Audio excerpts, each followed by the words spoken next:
CTV's W5. Living strictly by the good book. God's law is above and beyond any human law. Where faith is challenged and innocence shattered. I felt like ending my life. By a religion's darkest doctrine. This is an organization that's supposed to love and protect children. And no one will act. Why won't you call the police on pedophiles? Avery Haynes. Court documents obtained by W5 investigates claims of abuse and denial. Who do you turn to? Who do you have as support? When victims plead for justice. And he said he didn't do anything, so there's nothing that we can do. Scripture shields the accused. There has to be a confession or two witnesses. Survivors are shunned by families and the congregation. They are brainwashing everybody. When blind faith turns a blind eye. And he told me that I'm a liar. Here is Kevin Newman. Hello, and thanks for joining us. This week, a full edition W5 investigation into an alleged worldwide cover-up of sex abuse involving an organization you may least expect, the Jehovah's Witnesses. The sect is involved in lawsuits in Canada and around the world, alleging its doctrine victimizes abused children.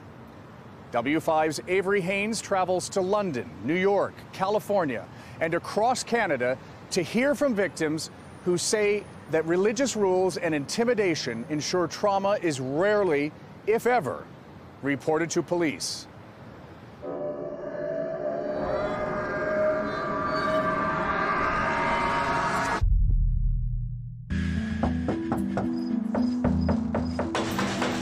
When you think of Jehovah's Witnesses, you probably think of something like this. Hi, how are you? Hi, I'm well. How are you? I'm good, how are you? Good. My name's Parker, this is Spike. Polite disciples going door to door, gently spreading Jehovah's word. But the doorstep conversations on this day are anything but routine. We're just informing people about a dangerous group that's in your backyard. A dangerous what? A dangerous group. What dangerous group? The Jehovah's Witnesses. That's right, they're warning people about the Christian sect they once called their own. They hide pedophiles. They say the Jehovah's Witnesses organization is a secretive, destructive, and controlling group. A group whose policies have ignored child sex abuse while protecting known pedophiles from police. Before, witnesses would be afraid to speak up and talk because they would be disfellowshipped and they'd lose their family. They call themselves the Vast Apostate Army. An apostate is someone who has abandoned their faith. Within the Jehovah's Witnesses ranks, it's high up on the list of sins. These former Jehovah's Witnesses have come to this quaint town of Warwick, New York, because just down the road is the world headquarters of the Jehovah's Witnesses. They call it Bethel, the house of God, sprawling over 250 acres. 800 people live and work here, including the group's legal advisors, support staff, and the governing body. 8 men who establish and supervise Jehovah's Witnesses doctrine. They just opened a new headquarters right in your town, and they protect pedophiles. We want you guys to know. They actually have some policies in place that allow these predators to be going door to door. Tricia Frangina traveled here from Edmonton. A long, expensive trip that was worth it to protest a religious group that she says stole her childhood. As a child, every night that you went to bed, you believed this may be your last night. You may not wake up. Of course, it was always constantly that Armageddon could be coming at any minute. What does Armageddon look like in the world of the Jehovah's Witnesses? In my head, it was giant fireballs coming out of the sky and people screaming and dying in front of me. A fiery death wasn't the only thing that scared Tricia. In fact, in a way, her own world had already ended. Since she was a child, she says, she had been abused by someone she should have been able to trust the most. Can you talk to me about the kind of abuse that you suffered? Sexual abuse from my father. The abuse started as soon as I was born until I was approximately 14 years old. And which one is you? This one. Tricia says her mother suspected something was going on and went to the church elders for advice. they basically told her that she wasn't fulfilling her wifely duties and that she had to be a more submissive wife and make her husband happier. She's told you need to be servicing your husband more? Yeah. And where does that sit in your heart, and how does it sit? It's heavy. I've gone through bouts of severe depression where I felt like ending my life because I was so unheard when I was basically screaming for help as a child. Eventually, Tricia found the courage to go to an elder herself when she was 12.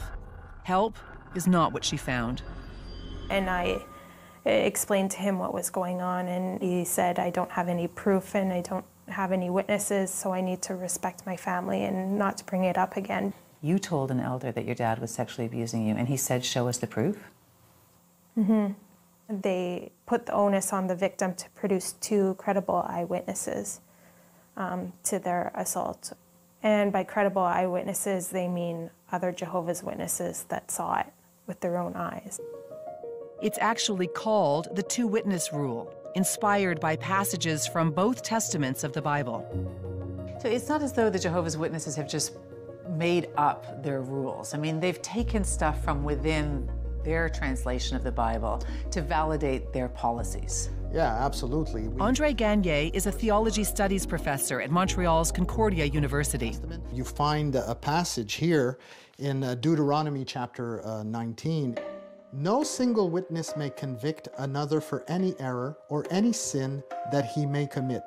On the testimony of 2 witnesses or on the testimony of 3 witnesses, the matter should be established. No single witness may convict. Biblical words Jehovah's Witnesses take literally. But if there's not 2 witnesses, it's up to Jehovah. Absolutely. They have what is called a theocratic worldview, meaning that God's law is above and beyond any human law. If I have to submit to any kind of law, I'm going to submit to God's law. These videos, produced for the Jehovah's Witnesses website, show happy and carefree worshipers. What they don't show, the sheltered lives, the strict rules meant to protect against the Satan-led outside world. Witnesses are required to spend hours spreading Jehovah's word door to door and at street corner carts like these. They don't celebrate holidays, no Christmases, no birthdays. And those who don't obey the rules risk being shunned by friends and family. You have very, very little connection with the outside world. Your entire world is that.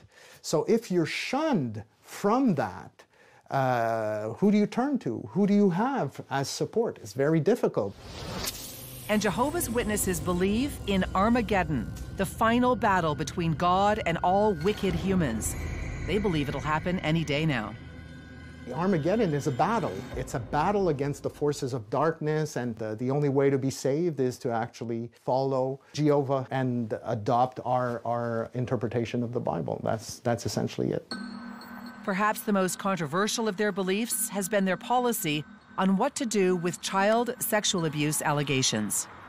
Court documents obtained by W5 show that Jehovah's Witnesses elders are instructed to keep a record of every single child sexual abuse allegation and then forward those allegations onto the organization's own legal department. Now, in many countries, including here in Canada, the law requires that allegations like that be dealt with by police.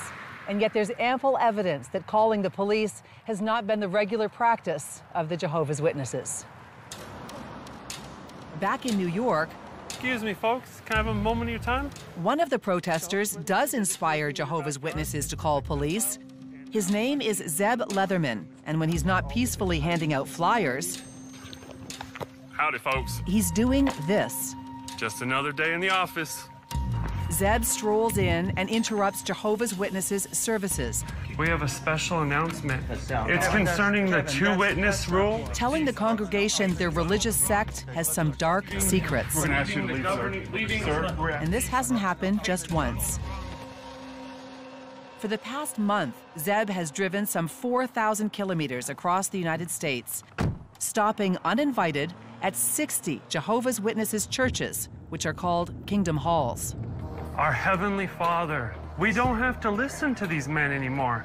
Let's go. And all that happens is we wind up sweeping these cases under the rug. Okay, let's go. That's actually trespassing. No, it's by not. doing that. You're invited. It's a public meeting.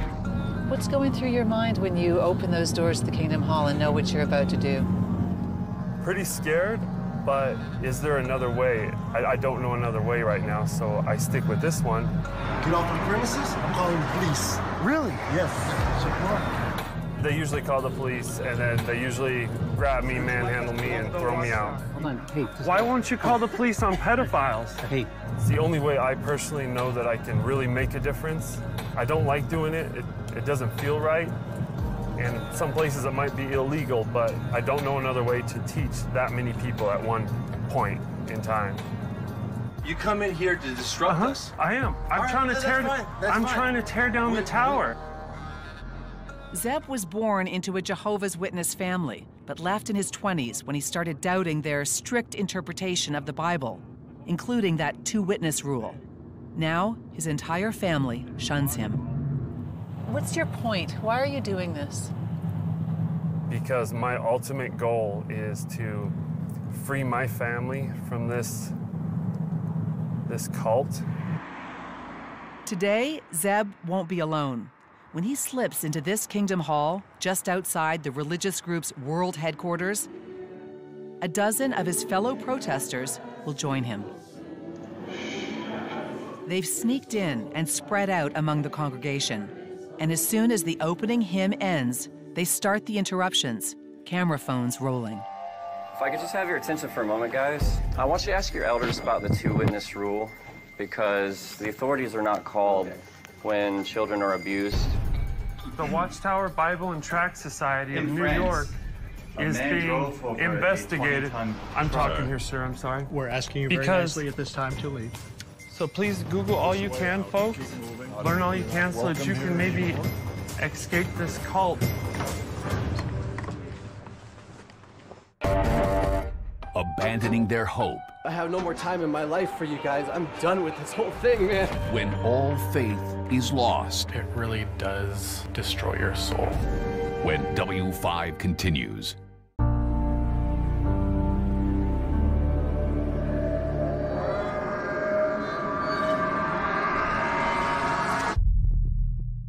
The Watchtower Bible and Tract Society of New York is being investigated. I'm talking here, sir. I'm sorry. A dozen former Jehovah's Witnesses have infiltrated this Kingdom Hall.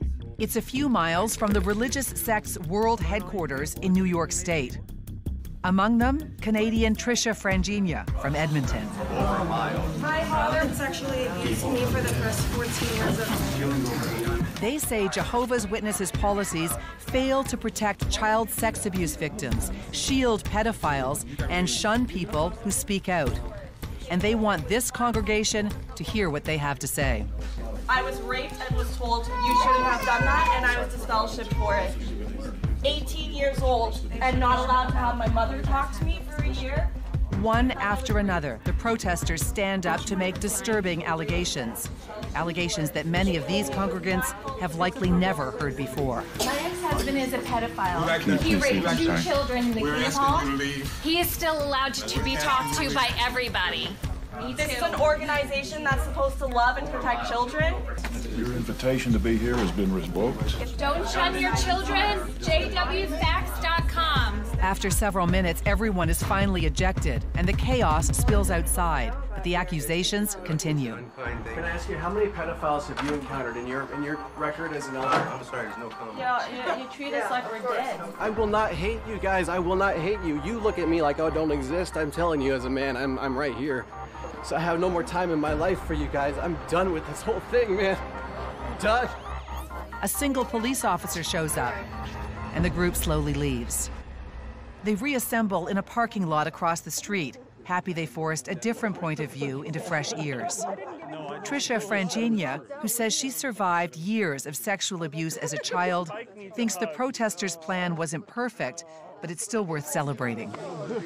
You could tell that people were just like, oh God, like plugging their ears. But there were a couple in the front that seemed really affected by it. So you never know who's going to go home and try and find the truth. The police officer returns a few minutes later, and the group thinks that they're going to be told to leave. Obviously, it's private property, so you have to leave, and you guys.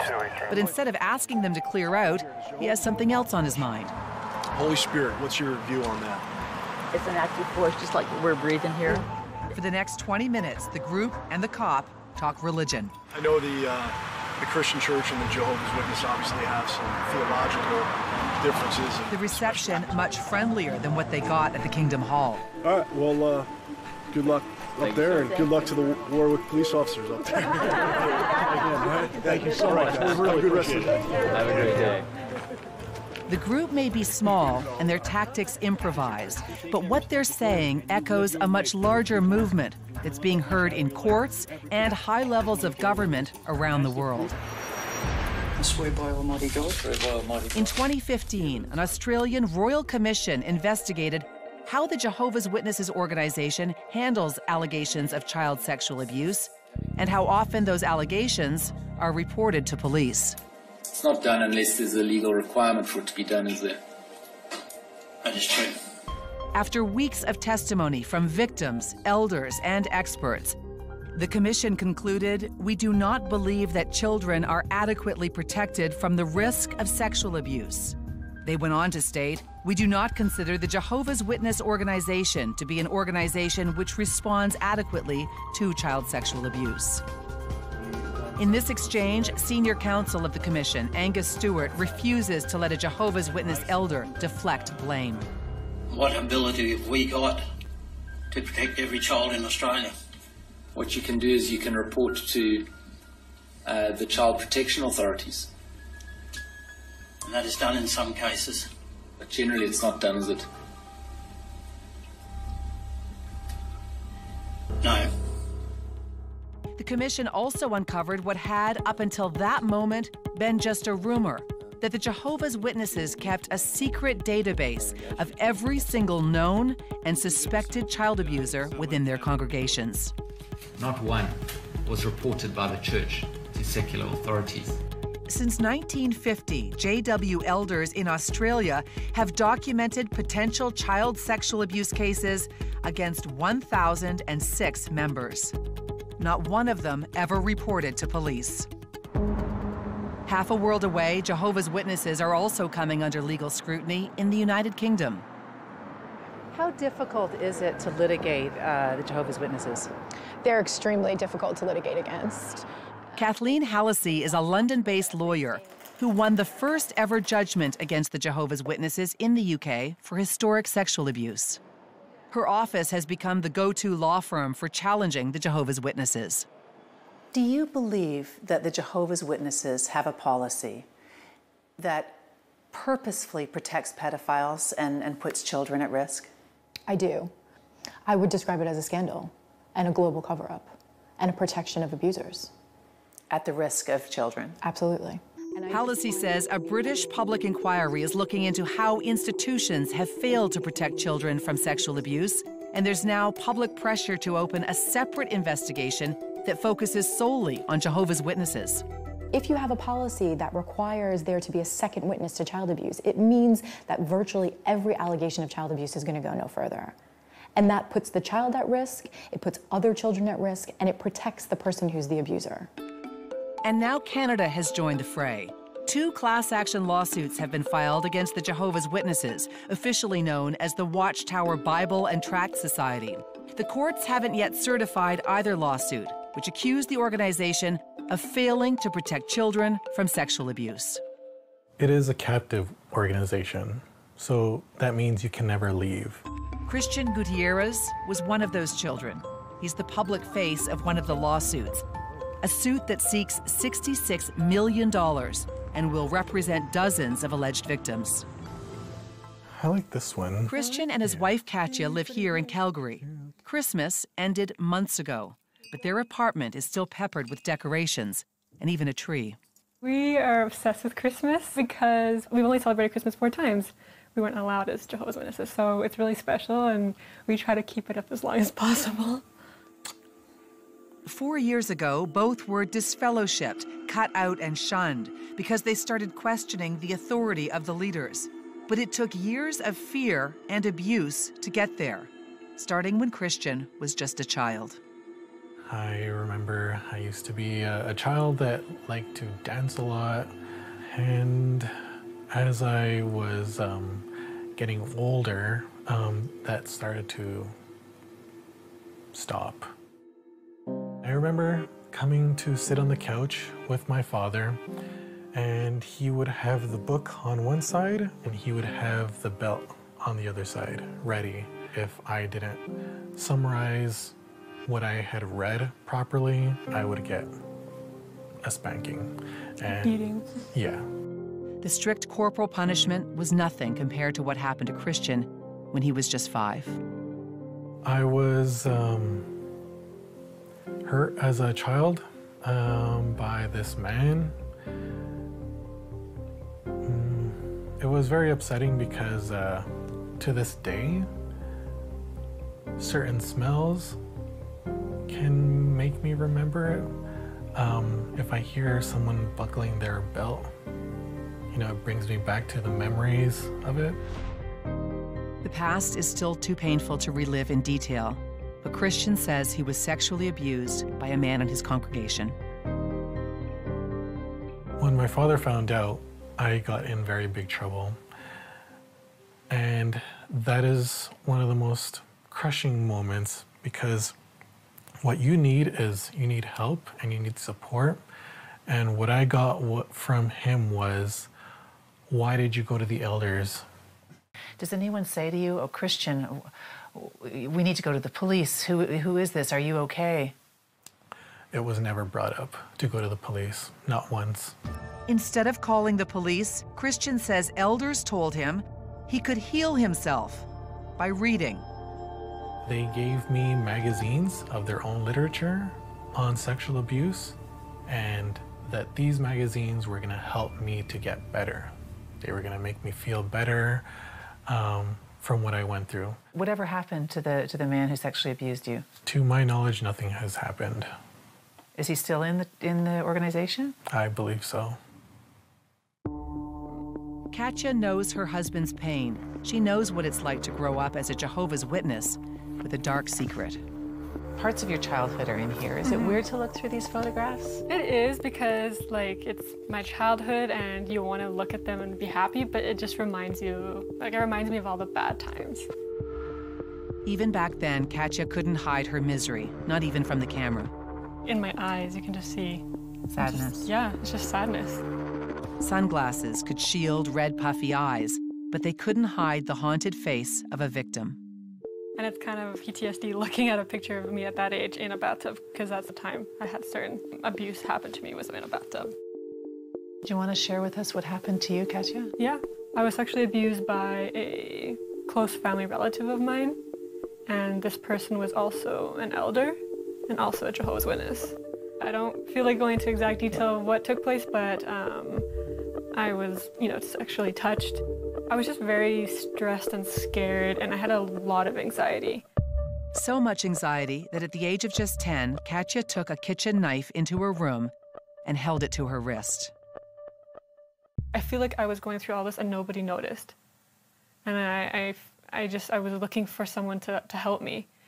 And I thought maybe in a child's mind, maybe if I tried to take my life, it would get someone to notice that I need help.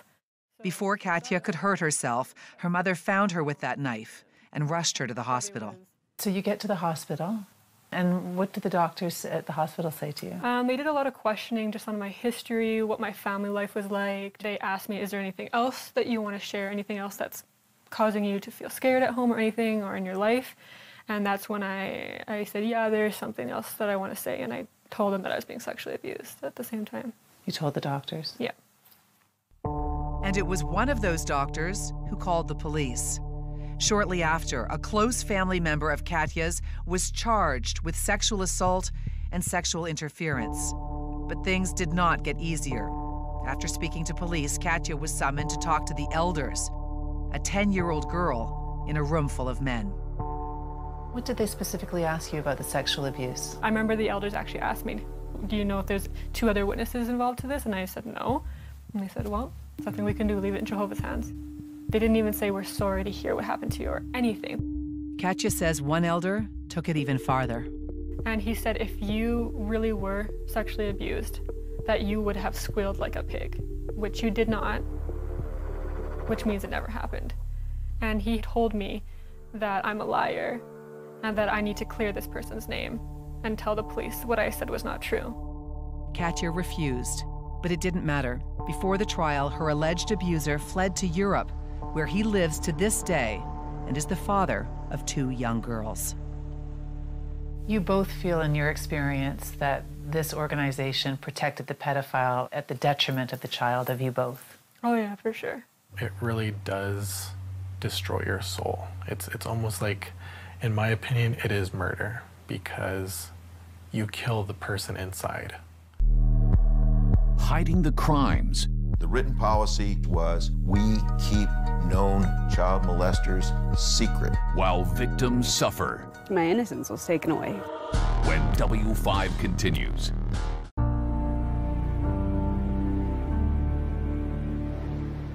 Welcome back to W5. Avery Haynes' investigation into the Jehovah's Witnesses doctrine has unveiled sexual abuse survivors who claimed they reported their abuse to elders, but police were never called in. Well, now some of those victims are taking the religious sect to court, which will be a difficult and costly battle.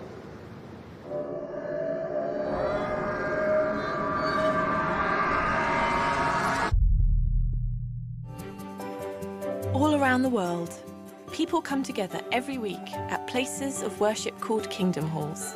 The Jehovah's Witnesses official website hosts dozens of videos that depict warm family scenes.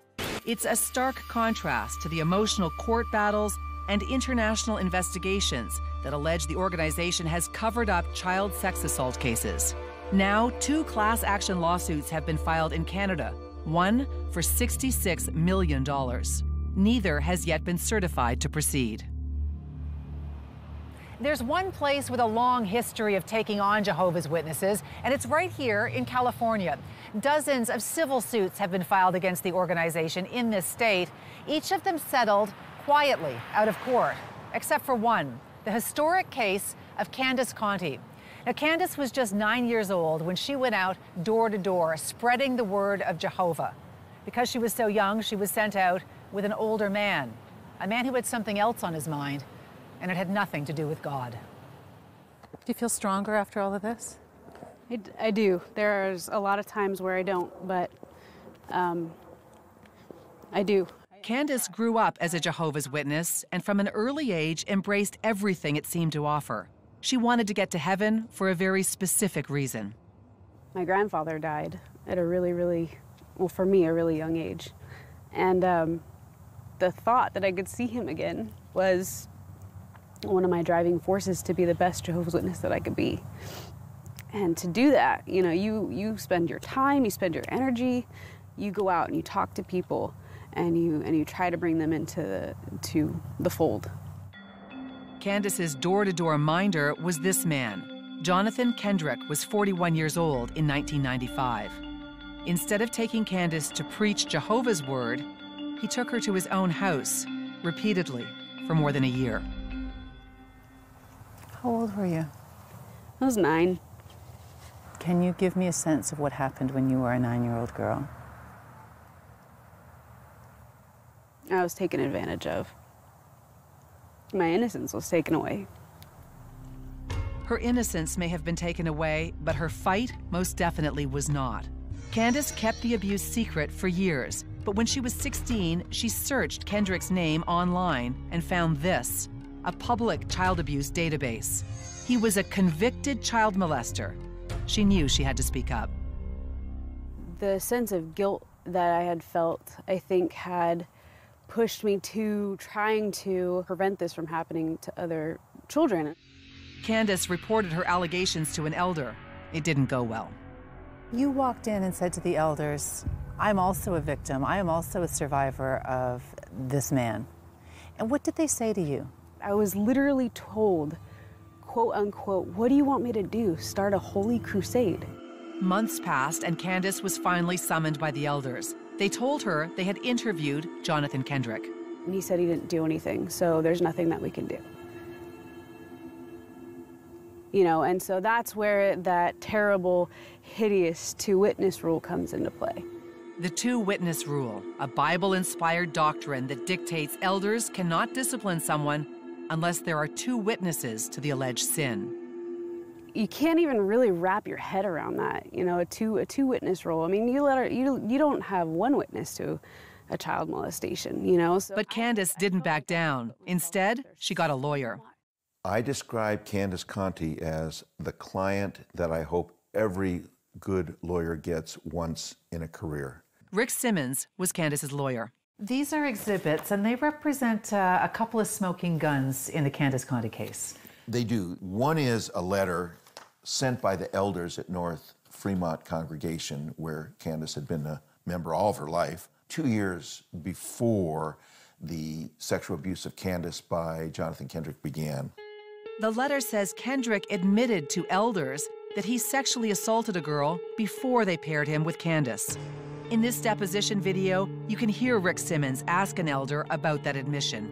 Do you recall becoming aware of a report of sexual abuse of a child by Jonathan Kendrick? Yes. He had called us to his home to discuss or to confess to an incident with his stepdaughter. So they knew that they had a sexual predator in their congregation who was going out with children. They knew that. And what about this one? This is a body of elder letter, and it instructs the elders in every congregation in the United States that if they receive a report of child molestation within their congregation, that they are to keep it secret. The letter states there is a time to keep quiet. Problems are created when elders unwisely reveal matters that should be kept confidential. It was an order, and the elders obeyed. We don't make that public to the congregation. That's confidential. The written policy of the governing body of Jehovah's Witnesses was, we keep known child molesters secret. The jury awarded Candace $28 million, the richest judgment against a religious group for one person in U.S. history. Since then, it's been whittled down to just under $3 million. And that's because an appeals court decided that the organization did not have a responsibility to warn the congregation about Kendrick. All of that money aside, she didn't get what she was after, which was a change in the policy. I don't think she got a formal change in the policy, but the publicity, the knowledge that when your doorbell rings on a Saturday morning, the person standing there could be a convicted child molester posing as a religious believer. That message has gotten out. Beyond just delivering a powerful message, Simmons thinks lawsuits like Canada's new multi-million-dollar suits will eventually force the Jehovah's Witnesses to change. They have tremendous wealth, billions of dollars in wealth, but the price of abuse is getting higher, and at some point it gets too high to be able to withstand it. You believe that? Yes, it will, because the financial cost, like it did the Catholic Church, will make sure that they have to change to survive. Do you believe you'll ever see a day where the Jehovah's Witnesses strike that two-witness rule from their doctrine? Yes, I hope. I think that the two-witness rule works for, you know, stealing a loaf of bread, but it does not work for rape and child abuse at all. Speaking out publicly has cost Candace just about every family member, every friend she ever knew as a Jehovah's Witness. To this day, she is still being shunned by her own father. Extreme shunning is a destructive and controlling aspect of the Christian sect, and some say the fear of shunning is why believers don't challenge the rules, even if it kills them. A tragic example of that deadly fear unfolded near Quebec City in late 2016. Eloise Dupuis was 27 when she gave birth to a son. Her labor was difficult, and she lost a lot of blood. So much that doctors said she would likely die without a transfusion. But Eloise was a Jehovah's Witness who believed that transfusions are biblically banned. She refused the blood, and less than a week after becoming a new mother, Eloise Dupuis died. I miss her every day, every picture. Manon Boyer was Eloise's aunt. She was beautiful. Manon is not a Jehovah's Witness, so Eloise had to keep their close relationship a secret. She was the nicest girl I ever knew in my life. She was lovely, she was loving. Boyer believes it was fear of being kicked out and shunned that led to Eloise's death. She says her niece was surrounded 24/7 by what's called the Hospital Liaison Committee, known to critics as the Blood Police, a group of Jehovah's Witnesses who keep vigil around believers who are at risk of receiving a transfusion. Nobody who's not Jehovah's Witness can see her. She was sequestered. Sequestered. Yeah. The doctors treating her told her many times, you will most certainly die if you don't accept blood. But she never believed it. Michel Morin is an author who's written a book about the case, and its title is blunt. It's called They Killed Eloise Dupuis. He argues that hospital liaison committees coerce people through fear of shunning.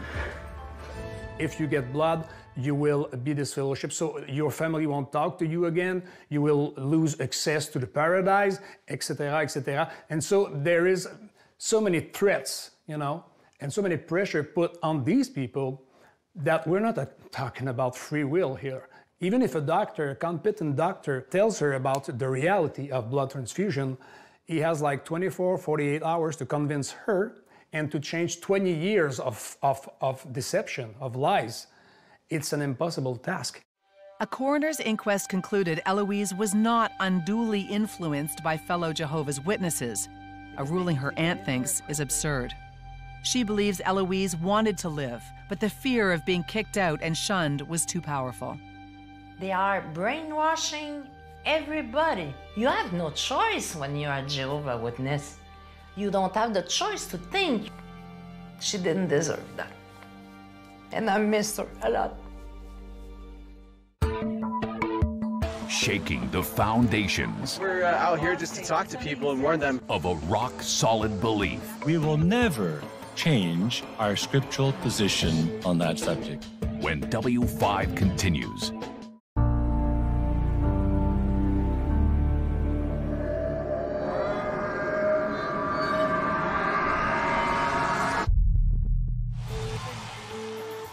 They call themselves the Vast Apostate Army, former Jehovah's Witnesses who are speaking out against the Christian sect they say covers up allegations of sexual abuse within its ranks. 1,006 pedophiles that you guys hid! Today, they're bringing their allegations to a place they once revered, deep in rural New York State, outside the small town of Warwick. This is Bethel, the world headquarters of the Jehovah's Witnesses. Let's do this. So, well, I'm on Facebook. You guys are watching live all over the world. We got people coming in from Australia and pretty much everywhere. The governing body inside knows the protesters are here, and despite the fact that it's raining, the compound's sprinklers have been turned on, full. Parker Bryan organized the rally and has nominated himself to take their complaints to the security gate. Good afternoon, gentlemen. Can you hear me? So my name is Parker. We were hoping we could get one of the governing body members to come out and say hello and have a few words. Is that possible? So you know what? The site is closed at the moment, and the persons you're requesting, they're not available. Not available. Also, you may not know this, but this is private property. So your friends aren't able to be here. The two-witness rule has got to go. Kids are being molested, and they're not being turned into the authorities. The protesters may not have been heard. Thank you, gentlemen. Have a great day, okay? But they would later find out they were definitely seen. They're starting to block the main entrance. This video was taken from inside the compound, well behind that security gate. Video and stills of not only the group, but of individual protesters as well. Someone from inside Bethel recorded the demonstrators, and for some reason, secretly posted it online. Yeah, down here at the gate, they're actually grouping up, approaching the gate. And this isn't the only video that came from behind the gates. Greetings. We're so happy you could join us for this broadcast. The Jehovah's Witnesses official website regularly broadcasts this newscast-like presentation. Almost immediately after the protesters delivered their in-your-face message, If you'd open your Bibles to Romans chapter 12 and verse 1. this senior official appeared on the broadcast, defending the two-witness rule. The scripture is very, very clear.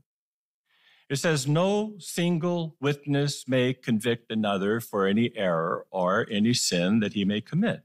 On the testimony of two witnesses or on the testimony of three witnesses, the matter should be established. There has to be a confession or two witnesses. So we will never change our scriptural position on that subject. This grassroots group of ex-witnesses didn't really expect to meet with anyone from the governing body during the protest. There's a long history of not responding to criticisms or allegations publicly, something W5 found out firsthand. This is the Canadian headquarters of the Jehovah's Witnesses in Georgetown, north of Toronto. We requested an on-camera interview here, as well as at the world headquarters in New York State. Both requests were denied. And so we sent a long list of questions surrounding their child protection policies, including whether or not police are called every time a sex abuse allegation is made. Instead of answers, we received a variation of a statement that the Jehovah's Witnesses have been using for years. They say the Jehovah's Witnesses abhor child abuse, a crime that sadly occurs in all sectors of society. We believe that loving and protective parents are the best deterrent to child abuse. The victim and his or her parents have the absolute right to report the matter to the governmental authorities. Elders do not shield abusers from the authorities or from the consequences of their actions. It's a statement that Christian Gutierrez from Calgary hopes to challenge in court.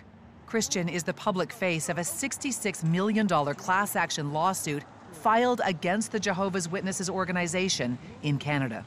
I want justice. I want this to stop. I would like the Watchtower to change their policy. It's just a simple policy. The lawsuit has not been certified to proceed yet, but Christian isn't waiting around. All right. Christian and his wife Katya host a YouTube channel that reaches hundreds of thousands of people. Their message: challenge the Watchtower's rules and get out. When you finally leave, feel free. Yeah, that's so true. And they're not the only ones using social media to fight back against the Jehovah's Witnesses. And we're out here just to talk to people and warn them. Several of the protesters who marched to the world headquarters in New York State are waging social media war against the Jehovah's Witnesses doctrine, including Trisha Frangina, who had the courage to talk about her sexual abuse online. I just want other victims to know that they're not alone and you have a voice. Now's the time to use it. We're all excommunicated, we've all lost family, we've all lost friends, and we're all just saying we're not invisible. We're not going to be quiet anymore. In Canada, the Jehovah's Witnesses are a legal registered charity, one of the country's richest. Each year, it raises more than $75 million tax-free. We'll be right back.